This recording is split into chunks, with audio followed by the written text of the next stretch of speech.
अस्सलामुअलैकुम बिस्मिल्लाहिर्रहमानिर्रहीम। आज हमने कुछ डेफिनेशन पढ़नी है। सबसे पहले उसमें टोटोलॉजी है।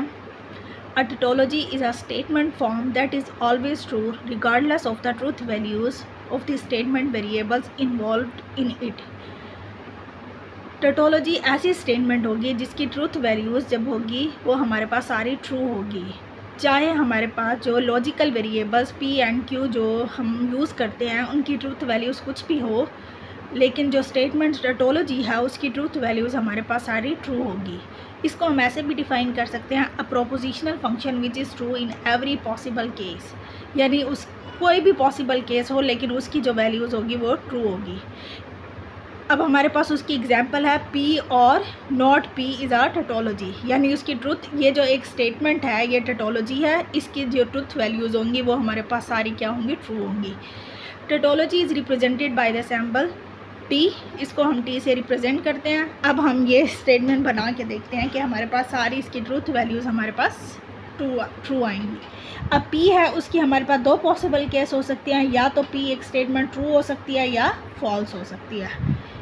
नॉट पी का मतलब है स्टेटमेंट अगर ट्रू है तो नॉट पी हमारे पास फॉल्स हो जाएगा, और अगर फॉल्स है तो ये हमारे पास ट्रू हो जाएगी।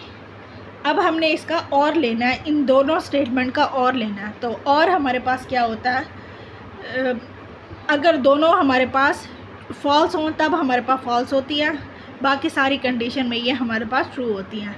एक, या हम यूँ भी कह सकते हैं अगर एक भी हमारे पास स्टेटमेंट ट्रू होगी तो इसका आंसर हमारे पास ट्रू आएगा, तो ये भी ट्रू हो जाएगा, ये भी ट्रू। अब आप लोग देख सकते हैं कि इसकी जितने भी पॉसिबल केस थे उसमें इनकी ट्रूथ वैल्यूज़ जो है वो हमारे पास ट्रू आई है, तो ये हमारे पास टोटोलॉजी है।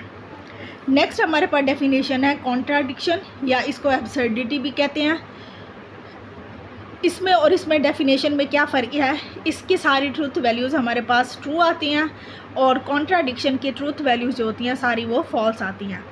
अ कॉन्ट्राडिक्शन और absurdity is a statement form that is always false regardless of the truth values of the statement variables।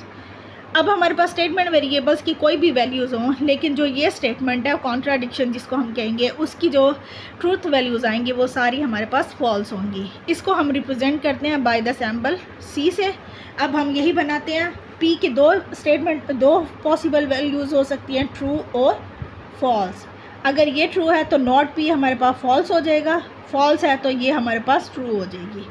और अब हम देखें एंड, हम इन दोनों को हमने एंड से कनेक्ट करना है, तो हमारे पास एंड से हम कैसे कनेक्ट करते हैं, या कंजक्शन जब हम लगाते हैं तो दोनों ट्रू हो तब आंसर ट्रू आता है, बाकी हमारे पास सारी कंडीशन में फॉल्स आता है।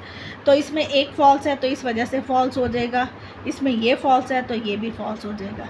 अब आप लोग देख सकते हैं ये जो स्टेटमेंट है इसकी सारी ट्रूथ वैल्यूज़ जो आ रही हैं वो हमारे पास फॉल्स आ रही हैं, तो ये हमारे पास कॉन्ट्राडिक्शन है। नेक्स्ट हमारे पास स्टेटमेंट जो है वो है कॉन्टिजेंसी।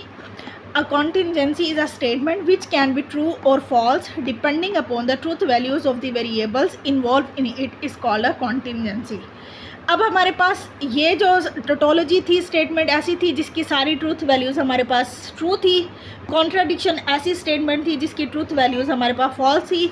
अब हमारे पास एक ऐसी स्टेटमेंट है जो ट्रू भी हो सकती है और फॉल्स भी हो सकती है, तो उसको हम कॉन्टिजेंसी कहते हैं। अब हम इसकी ट्रूथ वैल्यूज़ हम निकालते हैं। अब हमारे पास दो वेरिएबल्स हैं, अब उसकी एग्जांपल क्या दी हुई है, P employees Q and P और क्यू इज़ अ कॉन्टिजेंसी। अब हम देखते हैं इसकी ट्रूथ वैल्यूज़ हमारे पास जो ये है स्टेटमेंट फाइनल बनेगी और ट्रू भी हो सकती है और फॉल्स भी हो सकती है। तो हमारे पास है पी, इसकी ट्रूथ वैल्यूज़ हमारे पास true false, true true, true false, false true और फॉल्स फॉल्स, ये हमारे पास इनके चार पॉसिबल केस होते हैं। पी एम्प्लॉयज़ क्यू हम कैसे फाइंड करते हैं, जब एंटीसीडेंट ट्रू हो और कॉन्सिक्वेंट फॉल्स हो तब हम इसको फॉल्स लेते हैं, बाकी सारी कंडीशन में हम इसको ट्रू लेते होते हैं। पी और क्यू अगर एक भी स्टेटमेंट हमारे पास ट्रू है तो हमारे पास ट्रू आएगी, और बस फॉल्स वहाँ पे होगी जब दोनों स्टेटमेंट फॉल्स होंगी। तो पी और क्यू यहाँ पे दोनों स्टेटमेंट हमारे पास फॉल्स आ रही हैं तो ये फॉल्स होगी, बाकी सारी कंडीशन में ये हमारे पास जो होगी वो ट्रू होगी। अब हमने इन दोनों को एंड से कनेक्ट करना है। एंड हमारे पास क्या होता है, दोनों स्टेटमेंट अगर ट्रू होंगी तभी आंसर ट्रू आएगा। अगर एक स्टेटमेंट भी फॉल्स आ रही है वहाँ पे आंसर हमारे पास फॉल्स आएगा। तो ये ट्रू हो जाएगा, ये फॉल्स हो जाएगा, ये ट्रू हो जाएगा, ये फॉल्स। तो अब आप लोग देख सकते हैं ये हमारे पास जो स्टेटमेंट है इसकी ट्रूथ वैल्यूज़ ट्रू भी आ रही है, फॉल्स भी आ रही है, तो हम इसको कॉन्टिजेंसी कहेंगे। अगर कोई स्टेटमेंट जिसकी सारी ट्रूथ वैल्यूज़ ट्रू होंगी तो उसको टोटोलॉजी कहेंगे। ऐसी स्टेटमेंट जिसकी सारी ट्रूथ वैल्यूज़ फॉल्स होंगी तो उसको कॉन्ट्राडिक्शन कहेंगे। और ऐसी स्टेटमेंट जिसकी वैल्यूज़ ट्रूथ वैल्यूज़ ट्रू भी हो सकती हैं और फॉल्स भी हो सकती हैं, उनको हम कॉन्टिजेंसी कहेंगे। अब ये कुछ रिमार्क्स हैं। Most statement are neither tautologies nor contradictions. या जैसे अब ये हमारे पास ये स्टेटमेंट थी, ये ना ही कॉन्ट्राडिक्शन है ना ही हमारे पास टोटोलॉजी है। तो ऐसी बहुत सारी स्टेटमेंट हैं जो ना तो कॉन्ट्राडिक्शन होंगी ना टोटोलॉजीज होंगी। The negation of a tautology is a contradiction and vice versa. Tautology का हम निगेशन लेंगे तो वो कॉन्ट्राडिक्शन बन जाएगी, क्योंकि टोटोलॉजी की सारी ट्रूथ वैल्यूज़ हमारे पास ट्रू होती हैं। जब हम उसका निगेशन लेंगे तो वो फॉल्स हो जाएंगी, और सारी फॉल्स हो जाएंगी तो वो कॉन्ट्राडिक्शन बन जाएगी। और कॉन्ट्राडिक्शन ऐसी स्टेटमेंट है जिसकी सारी ट्रूथ वैल्यूज़ हमारे पास फॉल्स होती हैं, और जब हम उसकी निगेशन लेंगे तो वो सारी ट्रू हो जाएंगी, तो वो ऐसी स्टेटमेंट बन जाएगी जिसकी सारी ट्रूथ वैल्यूज़ ट्रू होती हैं, तो वो टोटोलॉजी हो जाएगी। यानी ये एक दूसरे इसका निगेशन लेंगे तो कॉन्ट्राडिक्शन बन जाएगी, कॉन्ट्राडिक्शन का निगेशन लेंगे तो टोटोलॉजी बन जाएगी। नेक्स्ट हमारे पास है logical equivalence. If two logical expressions have the same logical values in the truth table, then we can say that the two logical expressions are logically equivalent. अगर दो लॉजिकल एक्सप्रेशन की हमारे पास truth value same आ रही हों तो हम उनको क्या कहते हैं, लॉजिकल इक्विवेलेंस। जैसे अब हम इसकी एग्जांपल क्या देते हैं, not P is equivalent to P। Double negative property भी इसको कहते हैं। जैसे अब एक स्टेटमेंट P है हमारे पास, इसकी ट्रूथ वैल्यूज़ हमारे पास ट्रू हो सकती है या फॉल्स हो सकती है। नॉट P का मतलब है ट्रू होगी तो ये फॉल्स हो जाएगी, फॉल्स होगी तो निगेशन हमारे पास ट्रू कर देगी। अब हमने इसका दोबारा निगेशन लेना है, तो फॉल्स है तो ये ट्रू हो जाएगी, ये ट्रू है तो ये फॉल्स हो जाएगी। अब आप लोग देख सकते हैं P not double not P जो है ये हमारे पास दोनों की ट्रूथ वैल्यूज़ हमारे पास क्या आ रही हैं, सेम आ रही हैं। इनकी लॉजिकल वैल्यूज़ जो हैं, लॉजिकल एक्सप्रेशन, इन दोनों लॉजिकल एक्सप्रेशन की लॉजिकल वैल्यूज़ या ट्रूथ वैल्यूज़ हमारे पास सेम आ रही हैं, तो इनको हम लॉजिकल इक्विवेलेंस कहते हैं। तो हमारे पास लॉजिकल इक्विवेलेंस क्या होता है कि कोई भी दो लॉजिकल एक्सप्रेशन या दो स्टेटमेंट ऐसी हों जिनकी ट्रूथ वैल्यूज़ ट्रूथ टेबल में हमारे पास सारी सेम आ रही हों, या लॉजिकल वैल्यूज़ हमारे पास ट्रूथ टेबल में सारी सेम आ रही हों, जैसे इन दो की आ रही हैं, तो हम उसको क्या कहते हैं, लॉजिकल इक्विवेलेंस।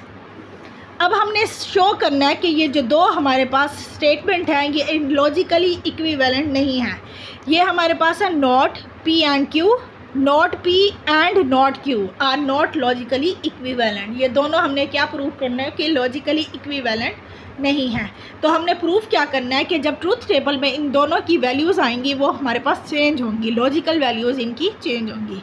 तो हम बनाते हैं, दोनों की वैल्यूज़ ट्रू हो सकती हैं, ट्रू फॉल्स हो सकती हैं, फॉल्स ट्रू हो सकती है, या दोनों हमारे पास फॉल्स हो सकती हैं। तो नॉट P का मतलब क्या है, ये ट्रू है तो ये फॉल्स, ट्रू है तो ये फॉल्स, फॉल्स है तो ये ट्रू, ये भी true, false true false true. P and Q हमारे पास क्या था, अगर दोनों स्टेटमेंट ट्रू होंगी तब आंसर ट्रू आएगा, अगर एक स्टेटमेंट भी हमारे पास फॉल्स आ रही है तो आंसर हमारे पास फॉल्स आएगा। तो हमारे पास बस यही दो स्टेटमेंट ट्रू हैं तो यहाँ ट्रू आएगा, इधर एक फॉल्स आ रहा है तो ये फॉल्स, ये भी फॉल्स, और ये भी हमारे पास फॉल्स हो जाएगी। Not P and not Q, इन दोनों में अगर दोनों स्टेटमेंट ट्रू आएंगी यानी इस जगह पे आंसर ट्रू आएगा, बाकी सब में फॉल्स आएगा। अब हमने इसका निगेशन लेना है, तो ये हमारे पास ट्रू है तो ये फॉल्स हो जाएगी, ये ट्रू हो जाएगी, ये भी ट्रू हो जाएगी, और ये भी ट्रू हो जाएगी। तो आप लोग देख सकते हैं इन दो स्टेटमेंट को, इनकी लॉजिकल वैल्यूज़ या ट्रूथ वैल्यूज़ जो हैं ट्रूथ टेबल में हमारे पास सेम नहीं हैं। तो ये जो हैं दो लॉजिकल एक्सप्रेशन ये हमारे पास नॉट लॉजिकली इक्विवेलेंट है।